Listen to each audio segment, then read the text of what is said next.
जय श्री महाकाल सभी साथी एवं साधिकाओं को मेरा नमस्कार।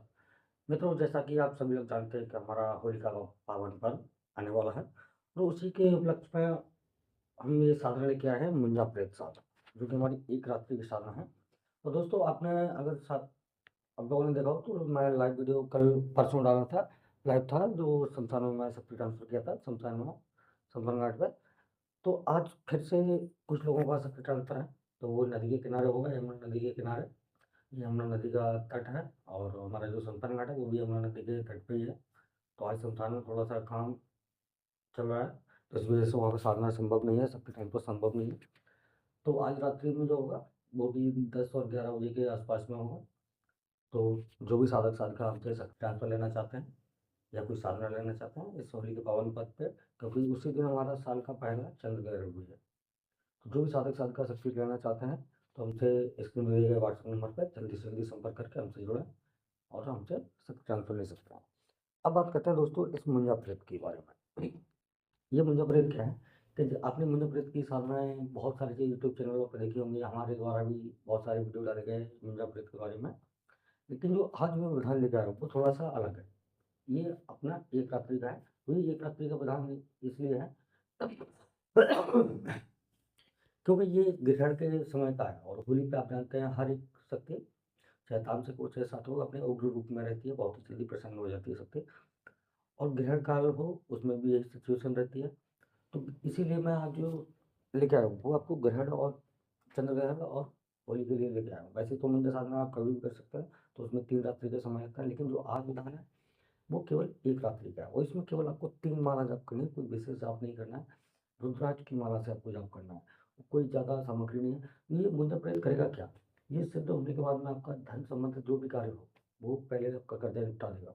ठीक है, कर्जा आपका खत्म कर देगा। मतलब दूसरी बात, आपको जमीन से गड़ा धन निकालना है वो भी करवा सकते हैं, वशीकरण करवाना चाहते हैं वो भी करवा सकते हैं, किसी को बीमारी है वो भी सही करवा सकते हैं, किसी का पेपर वगैरह निकलवाना है, एग्जाम वगैरह निकलवाना है, कोर्ट केस हो, इन सब कार्यों में आप इसको ले सकते हैं। जमीन का तो कैसा भी कार्य हो आपका, उड़ान शक्ति का कार्य हो वो भी आप इसके माध्यम से करवा सकते हैं।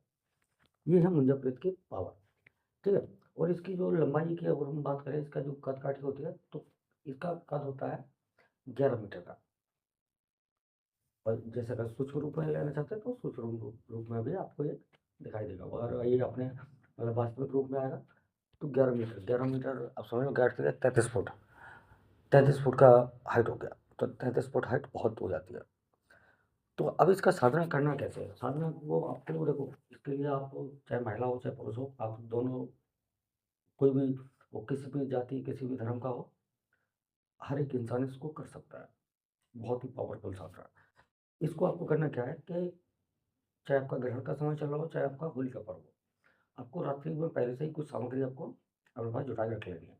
एक तो जटा वाला नारियल, ठीक है, एक 1.25 मीटर काला कपड़ा, ठीक है, और एक देसी इंग्लिश अंग्रेजी शराब का क्वार्टर, क्वार्टर या बोतल जो भी आप लेना चाहें वो आप ले सकते हैं। ठीक है, उसके बाद काला सिंदूर और एक मौली धागा ये बोलते हैं, जिसको कलावा भी बोल सकते हैं, वो आपको लेना है।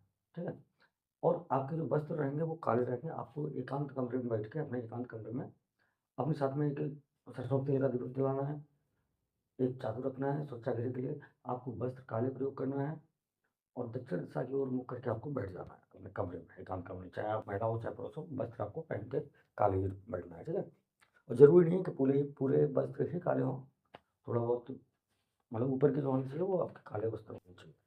अब उसके बाद में आपको करना क्या है कि सबसे पहले अपना सुरक्षा घेरा लगा लेना है, अपना गुरु मंत्र का जाप कर लेना है, अपने इष्ट का पूजन कर लेना है दिन में, और साधना में आपको साथ रहना है। अब इसके भोग की बात करें, भोग में इसमें आपका तामसिक रहेगा। ठीक है, तामसिक भोग रहेगा, तामसिक में आप भुना हुआ मांस या पका हुआ मांस आप इसको दे सकते हैं, और मदिरा। आपको करना क्या है कि अपने सामने सरसों के तेल का दीपक लगा लेना है। ठीक है, अपने आसन को आसन भी आपका काला रहेगा, काले आसन पर बैठ के दक्षिण दिशा की ओर मुँह करके आपको सुरक्षा घेरा लगा लेना है। सुरक्षा घेरा के अंदर में ही आपको सरसों के तेल का दीपक जला लेना है। दीपक जलाने के बाद जो नारियल और मौली धागा है, तो आपको सात सात 7 बार मौली धागा से नारियल को बांध देना है, और उस काले कपड़े में और 7 बार उस पे सिंदूर का जो काला सिंदूर है काले सिंदूर से तिलक लगा के आपको उसको काले कपड़े में बाँध के अपने सामने रख लेना, ठीक है? जो आपने सरसों के तेल का दीपक लगाया है उसी के पास में। उसके बाद में आपको करना क्या है कि इसका जो मूल मंत्र है, उसका आपको 3 माला जप करना है।